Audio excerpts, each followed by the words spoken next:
Hi hello everyone, welcome back our channel. నేను మీ కిషోర్ సత్య. So friends, ఈరోజైతే మా తెలుగు మేడం మా ప్రిన్సిపల్ సార్ని అయితే సత్కరించుకుంటున్నారనమాట. అలాగే సత్యనారాయణ సార్ను కూడా సత్కరించుకుంటారు. సో ఫ్రెండ్స్, మా టీచర్ చాలా మంచిగా మా కోసం అయితే చాలా కష్టపడి ఈరోజైతే మంచి స్థాయిలో ఉన్నారనమాట. సో ఆ మేడం ఏ విధంగా స్పీచ్ ఇస్తారో అవన్నీ అయితే ఈ వీడియోలో ఉంటాయి. ఈ వీడియో కూడా మంచిగా ఆదరిస్తారని కోరుకుంటున్నాను ఫ్రెండ్స్. బ్రహ్మ గురు విష్ణు గురుదేవో మహేశ్వర గురు సాక్షాత్ పరబ్రహ్మ తస్మై శ్రీ గురువే నమః. గురు బ్రహ్మ సృష్టిస్తాడు. మీకు క్లాసులో కూడా చాలాసార్లు ఈ మాట చెప్పుకుంటాను. గురు బ్రహ్మ గురు విష్ణు, గురువు స్థితికారుడు, సృష్టించిన దాన్ని జాగ్రత్తగా కాపాడుకునేవాడు. గురుదేవో మహేశ్వర, గురువు ఈశ్వరుడు. మీరు అల్లర్లు చేసినా, మీరు మాకు పేర్లు పెట్టి పిలిచినా, మీరు ఎలా చేసినా, ఏదైనా సరే ఆ బాధని మనసులో దాచుకుని తిరిగి మళ్ళీ మీకు వచ్చి పాఠం చెప్పేవాడు, తనలో లయం చేసుకునేవాడు మహేశ్వర. తస్మై శ్రీ గురువే నమః. అలాంటి గురువులున్న ఈ డయాస్ నిజంగా ఎంతోమంది గురువులు ఉన్న ఈ డయాస్ చాలా నా దృష్టిలో అద్భుతమైంది, అమోఘమైంది. ఇలాంటి ఒక మంచి డయాస్ని ఏర్పాటు చేసిన నా విద్యార్థులకి, నా పిల్లలకి శుభాశీస్సులు తెలియజేసుకుంటూ వేదిక మీద ఉన్న గురువులందరికీ కూడా నమస్సులు తెలియజేస్తున్నా. యాక్చువల్లీ 20 సంవత్సరాల తర్వాత నేను ఇక్కడికి వచ్చాను. ఇది నా పుట్టిల్లు. మేడమోహన్ రావు గారు, ఎంఎస్ఎన్ గారు, ఇది నా పుట్టిల్లు. వాస్తవంగా ఎందుకు పుట్టిల్లు అన్నానంటే, సార్ స్టార్టింగ్ చెప్పడం మోహన్ రావు గారు చెప్పారు. అవును, ముందుగా నేను కూడా వెంటనే సార్ నేను కూడా చెప్తున్నాను. నా పరిచయం ఇక్కడి నుంచి వెళ్ళిన తర్వాత ఇక్కడికి నేను రావడానికి కారణం మా నాన్నగారు. అప్పుడు నేను ప్రెగ్నెంట్తో ఉన్నాను, 7th మంత్ ప్రెగ్నెంట్తో ఉన్నాను. నా పీజీ ఆంధ్ర యూనివర్సిటీ అయిపోగానే నాకు దేవినేని వెంకటరమణ గారు, ఒకప్పుడు ఎడ్యుకేషన్ మినిస్టర్గా ఉన్నారు, అన్నయ్య నన్ను నందిగామ కేవీఆర్ కాలేజీలో లెక్చరర్గా చేస్తున్నాను. అప్పుడు నాకు మ్యారేజ్ కాలేదు. మ్యారేజ్ అయిన తరువాత 7th మంత్ ప్రెగ్నెన్సీతో నేను ఇక్కడికి రావటం జరిగింది. వచ్చి నా క్లాస్ ఇచ్చేయండి అన్నాను. నాన్నగారు ఇక్కడ పంపిస్తే మోహన్ రావు గారు ఉండి, మా ఇప్పుడు ప్రెగ్నెంట్ కదా, వద్దులే, నువ్వు డెలివరీ అయిపోయిన తర్వాత నువ్వు రా, నీకు మళ్ళీ ఇక్కడే జాబ్ చేద్దు కానీ అని చెప్పారు. అలా నా జీవితం ఇక్కడ మొదలైంది. ఇక్కడ మొదలైన నా జీవితం, తెలుగు అంటే సాంస్క్రిట్లో 100 మార్కులు వస్తాయి అంటారు. తెలుగు అంటే ఎందుకో అంత ఇది నాకు తెలియదు. నా మాతృభాష మాతృ అనే పదాన్ని ముందు పెట్టుకొని యుద్ధాలే జరుగుతుంటాయి. అమ్మ కోసం తప్పిస్తారు. ఆ మదర్ టంగ్ని, ఆ మాతృభాషని ఎందుకు చులకన చేస్తారు అనేది నాకు ఫస్ట్ నుంచి ఉండేది. ఎందుకంటే మా నాన్నగారి దగ్గర చిన్నప్పటి నుంచి నేను మద్రాసులో పెరిగాను. అమ్మ దగ్గర కంటే, అమ్మ జాబ్ చేస్తూ ఇక్కడే ఉన్నప్పుడు మద్రాసులో పెరగడం వల్లేమో, నాకు మా నాన్నతో గడపడం వల్లేమో నాకు నా తెలుగు భాష అనే దాని మీద ఎక్కువ నమ్మకాలు. అందుకే దానికోసం అందరూ విక్రమ్ గైడ్లు, విజిఎస్ గైడ్లు పెట్టుకుంటే ఆ గైడ్లన్నీ దగ్గర పెట్టుకొని నేను కొత్తగా తయారు చేసుకునేదాన్ని వ్యాకరణాన్ని. దాన్ని నా పిల్లలకి చెప్పేదాన్ని. మీ దగ్గర కూడా ఇంగ్లీష్ పదం మాట్లాడితే వెంటనే కొట్టి రూపాయి ఫైల్ వేసేదాన్ని. ఆ రూపాయి ఫైల్ మీకు దేనికో దానికి ఎవరికో ఒకరికి మళ్ళీ గిఫ్ట్గా ఇవ్వటం అనేది క్లాసుల్లో జరిగేది. అందుకోసమే ఆ తెలుగు అంటే నాకు మమకారం. కాబట్టి తెలుగులో కూడా 100 మార్కులు సంపాదించిన సంస్థ ఏదైనా ఉంది అని అంటే ఆ రోజులో మన సిద్ధార్థ విద్యా సంస్థ.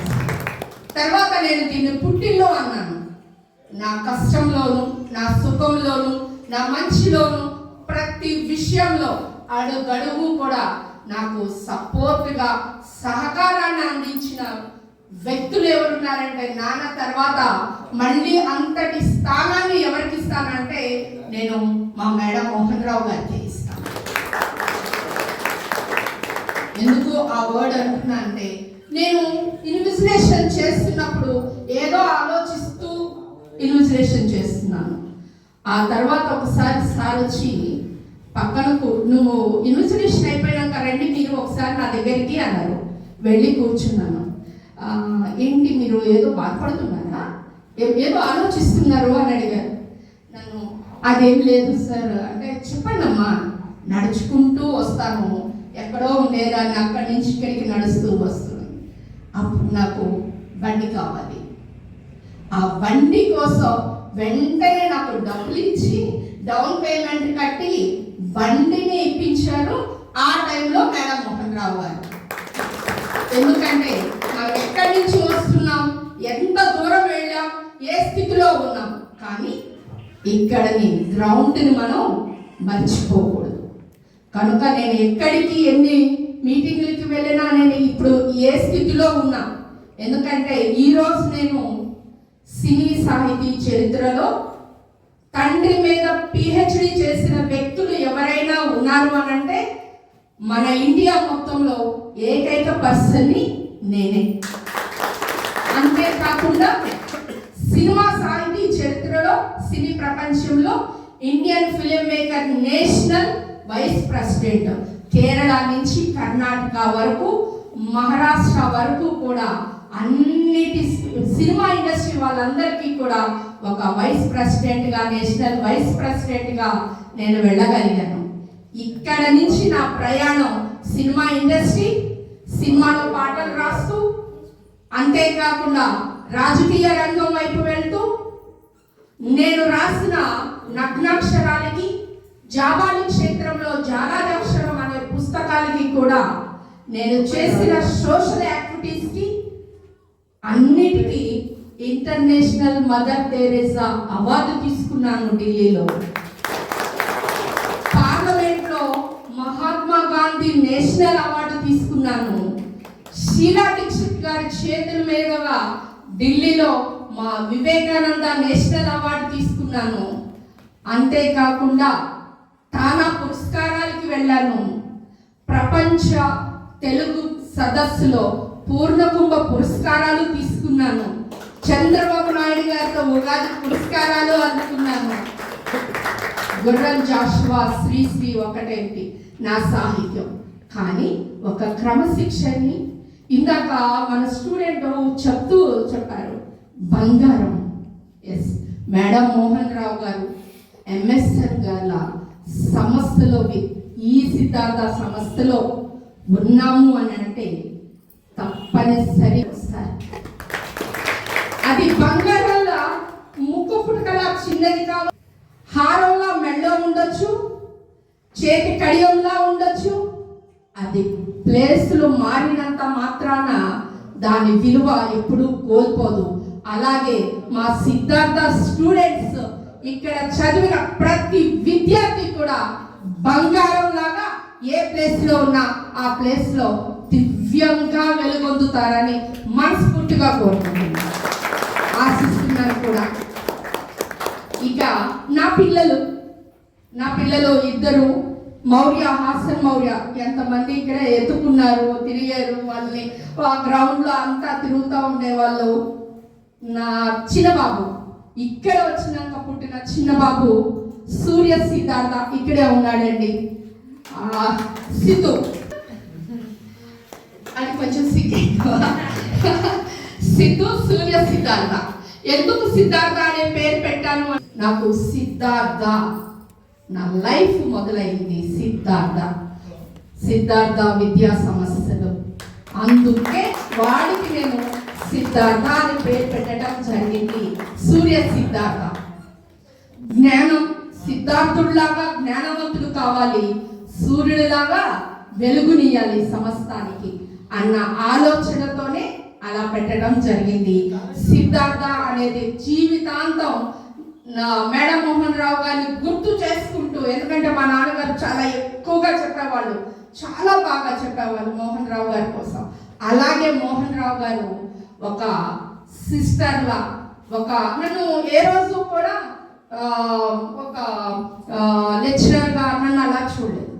నాకు పూర్తి అధికారాన్ని ఇచ్చారు. ఒక కర్ర ఇచ్చేవాళ్ళు, ఎంఎస్ఎన్ గారు వాళ్ళ కర్ర నాకు ఇచ్చేవాళ్ళు, గ్రౌండ్లో నిలబెట్టేవాళ్ళు. తెలుగు మేడం అంటే ఎంతమంది ఏది తిట్టుకున్నారో నాకు తెలియదు. ఆ రోజు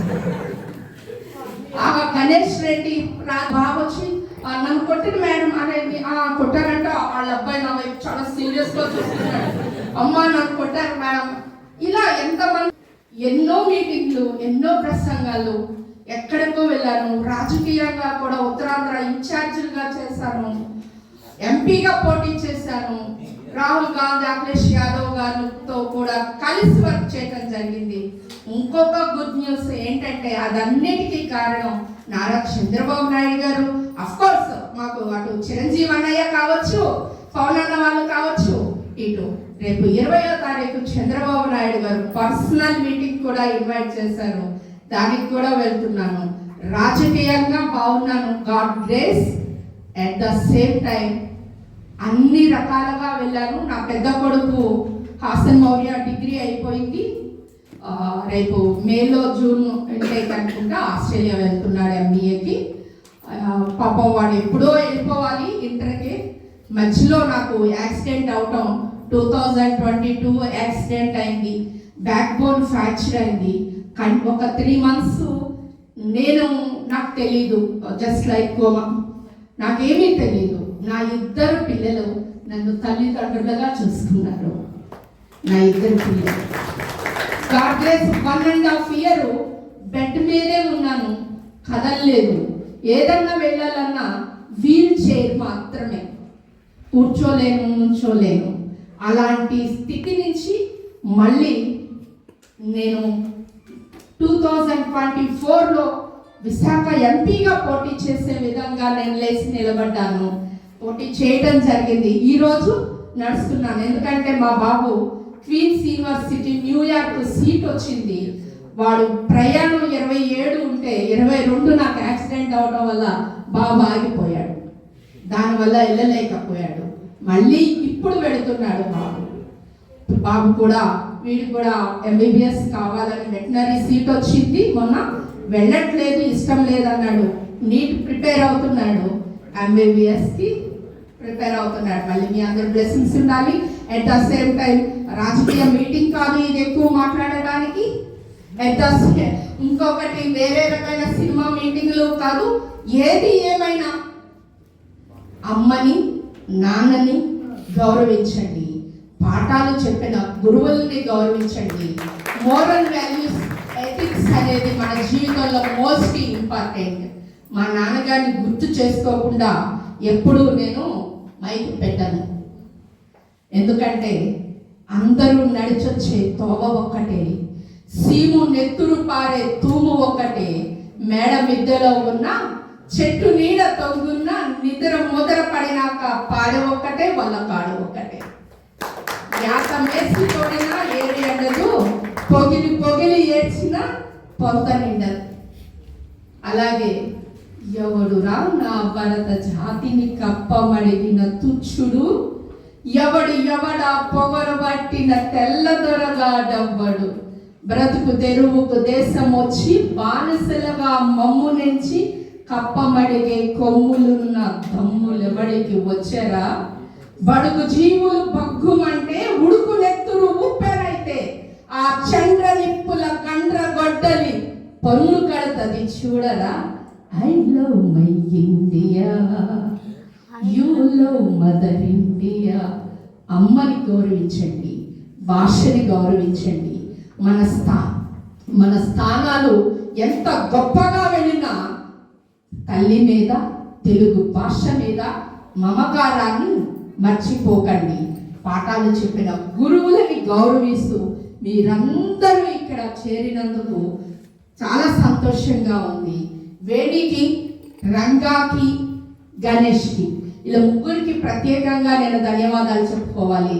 వేణి నాకు బాగా తెలుసు. ఇక్కడ డిగ్రీ ఎంబీఏ అయిపోయాక వైజాగ్ నా దగ్గరకు వచ్చింది. రామానాయుడు స్టూడియోలో నాకు ఒక రెస్టారెంట్ ఉండేది, నా దగ్గర కొన్ని రోజులు ఉంది తను. ఆ తర్వాత మళ్ళీ బ్యాక్ రావటం, వచ్చిన వెంటనే మ్యారేజ్ అయిపోవటం. గణేష్ నాతో చాలా సార్లు మాట్లాడాడు, రంగా ఎన్నో సార్లు మాట్లాడారు. మళ్ళీ ఒకసారి మీ అందరికీ కూడా అమ్మలా నేను ఆశీస్సులు ఇస్తున్నా. మీరందరూ బాగుండాలని, 10 మందికి ఉపయోగపడాలని, అలా ఉపయోగపడే సమస్యలని పెట్టి మనందరినీ ఒక మంచి స్థానంలోకి తీసుకువెళుతున్న మేడం మోహన్ రావు గారి విద్యా సంస్థల్ని నిలబెట్టుకోవాల్సిన ఆవశ్యకత కూడా మనందరి మీదే ఉంది. నిలబడాలని మేడం మోహన్ రావు గారికి కృతజ్ఞత తెలియజేసుకుంటూ, అంతేకాకుండా మా ఎంఎస్ఎన్ గారికి, మా కేశవరెడ్డి గారికి, అంబేద్కర్ సార్కి, కుమార్ సార్కి, రాంబాబు గారికి, డీకేఎం సార్ నమస్తే అండి. డీకేఎం అప్పుడు అలానే చూసేవాళ్ళు, అంటే కొంచెం భయం. ఎంఎస్ఎన్ గారు, డీకేఎం గారు, ప్రసాద్ గారికి, విశ్వేశ్వరరావు గారికి, కోటేశ్వరరావు గారికి, వాసు గారికి పేరు పేరున నమస్తే తెలియజేసుకుంటూ సెలవు తీసుకుంటున్నా. జై తెలుగు తల్లి, జై కళామ. సో ఫ్రెండ్స్, ఈ విధంగా అయితే ప్రోగ్రామ్ అయితే జరిగిందనమాట. ఇప్పుడైతే మా తెలుగు టీచర్ని మేమైతే సత్కరించుకుంటున్నాము. మా తెలుగు టీచర్ పద్యాలు కానీ ఏవైనా సరే తెలుగులోనే మాట్లాడాలని మమ్మల్ని అయితే చాలా ప్రోత్సహించేవారనమాట. మేము చదవకపోయినా కూడా కొట్టి మరీ చదివించేవాళ్ళు. ఈరోజు తెలుగు స్పష్టంగా వస్తుందంటే ఆవిడ వల్లే అనమాట. సో ఫ్రెండ్స్, ఈ వీడియో మీకు నచ్చిందని అనుకుంటున్నాను. నచ్చితే లైక్ చేయండి, షేర్ చేయండి, సబ్స్క్రైబ్ చేయండి, బెల్ ఐకాన్ ఉంటుంది, క్లిక్ చేయండి, నా నోటిఫికేషన్ మీకు వస్తాయి. సో ఫ్రెండ్స్, మీరు కూడా మీ ఫ్రెండ్స్తో ఇలాగే గెట్ టుగెదర్ ప్రోగ్రామ్ పెట్టుకొని మంచిగా ఎంజాయ్ చేయండి. పూర్వ విద్యార్థులతో కలవడం వల్ల అది చాలా బాగుంటుంది, హ్యాపీగా ఉంటుంది అనమాట.